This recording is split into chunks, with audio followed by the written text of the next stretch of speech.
Hey y'all, it's me, Eleanor.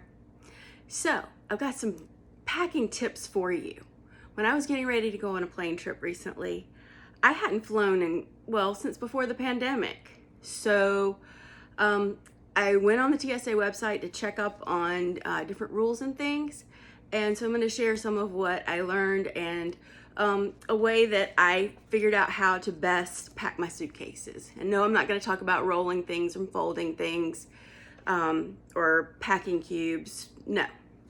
All right. How do you figure out what goes in which bag? That's the basic thing that I at first had trouble with.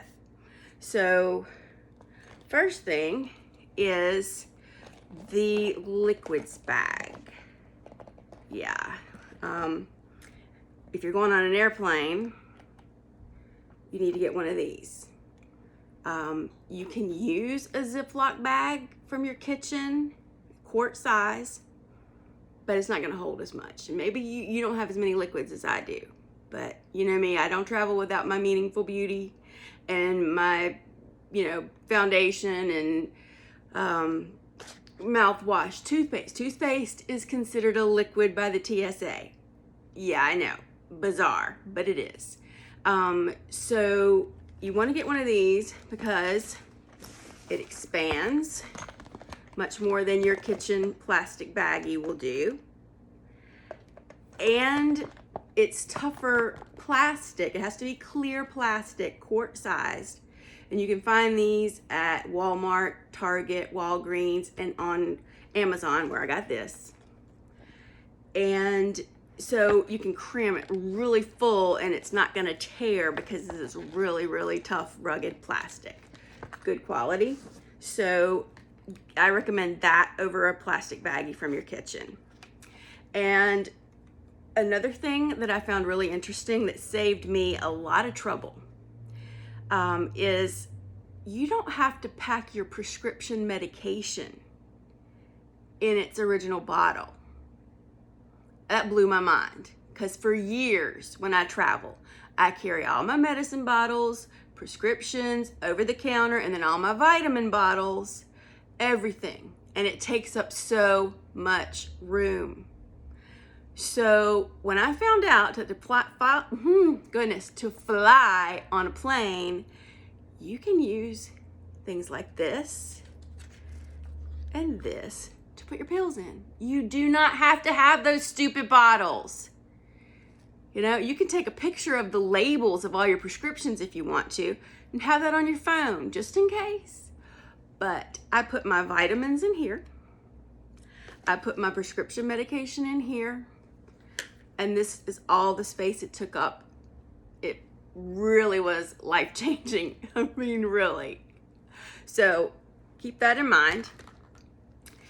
And you want to keep, for your personal items bag, that's the one that's going to have to fit under the seat in front of you on the airplane. So this is one of the ones that that I use. And, it has a trolley strap.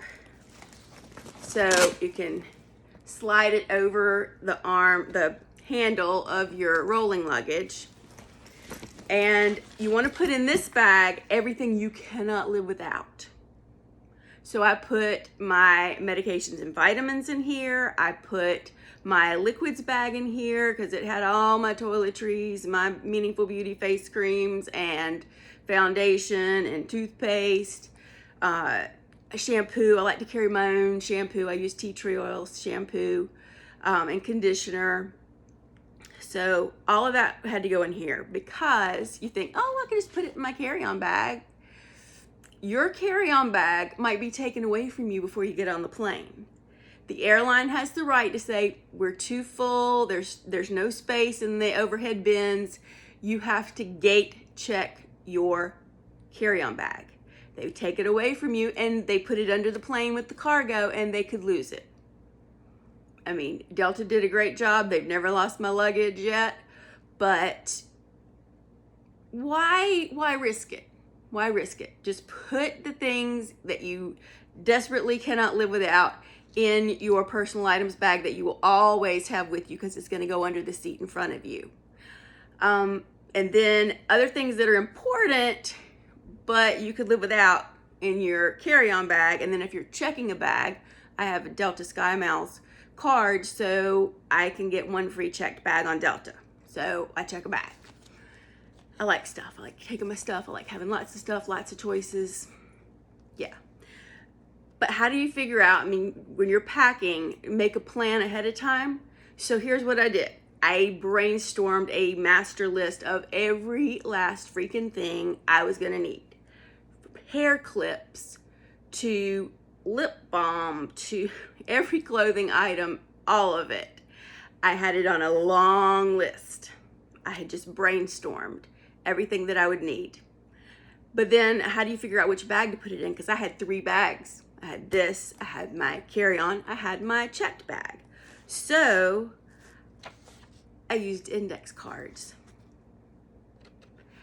You can have an index card for each bag. So on each index card, like this one for my personal items bag, I would have on here, you know, liquids bag and medication.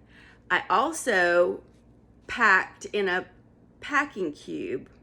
That's the only thing I use packing cube for, was a compression cube to put in a change of clothes to be at the bottom of my personal items bag, just in case they lost everything else and this was the only thing I had. I would have at least one change of clothes. So then I had the index card that had listed everything that was going to go in my carry-on bag, and an index card for everything that was going to go in my checked bag. And then you can just slide them in there when you're traveling, and on the other end, when you're packing to come home, you can get everything organized again. So I found that worked really, really well.